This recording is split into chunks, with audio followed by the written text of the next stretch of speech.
मोहोळमध्ये पुतळ्यावरून संघर्ष, शहरात तणावपूर्ण शांतता, अतिरिक्त पोलीस बंदोबस्त तैनात याच्याबद्दल सविस्तर माहिती अशी की सोलापूर जिल्ह्यातील मोहोळ शहरात काल मध्यरात्री छत्रपती संभाजी महाराज यांचा पुतळा विनापरवानगी उभारण्यात आल्याने आज सकाळपासून मोठे तणावाचे वातावरण मोहोळमध्ये निर्माण झाले आहे। एसटी स्टँड समोरील मुख्य चौकात हा पुतळा उभारण्यात आला असून प्रशासनाने तो हटवण्याच्या हालचाली सुरू केल्याने स्थानिक नागरिक आणि शंभूप्रेमी आक्रमक झाले आहेत। मिळालेल्या माहितीनुसार काल मध्यरात्री काही अज्ञात शंभूप्रेमींनी मोहोळ एसटी स्टँड समोरील मोकळ्या जागेत छत्रपती संभाजी महाराजांचा पुतळा स्थापित केला। सकाळी ही बाब प्रशासनाच्या निदर्शनात येता खळबळ उडाली। सदर पुतळा उभारणीसाठी कोणतीही अधिकृत परवानगी अथवा तांत्रिक मान्यता घेण्यात आलेली नाही असं प्रशासनाकडून स्पष्ट करण्यात आलं आहे। यामुळे नियमानुसार पुतळा हटवण्याची प्रक्रिया प्रशासनाने सुरू केली आहे। हा पुतळा कोणत्याही परिस्थितीत हटवू दिला जाणार नाही। जर प्रशासनाने बळाचा वापर करून पुतळा हटवला तर संपूर्ण मोहोळ शहर बंद ठेवू असा इशारा शंभूप्रेमींनी दिला आहे। या भूमिकेमुळे पोलीस प्रशासन आणि नागरिक यांच्यात वादाची ठिणगी पडण्याची शक्यता निर्माण झाली आहे। तणाव पाहता खबरदारीचा उपाय म्हणून मोहोळ पोलिसांनी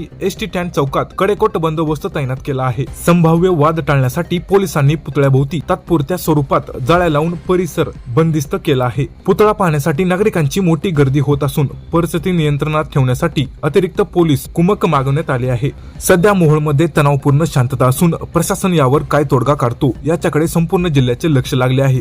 कायदा आणि सुव्यवस्था बिघडू नये यासाठी पोलीस प्रशासनाने नागरिकांना शांततेचे आवाहन केले आहे। मात्र शंभूप्रेमी आपल्या मागणीवर ठाम असल्याने पेच अधिकच वाढत आहे।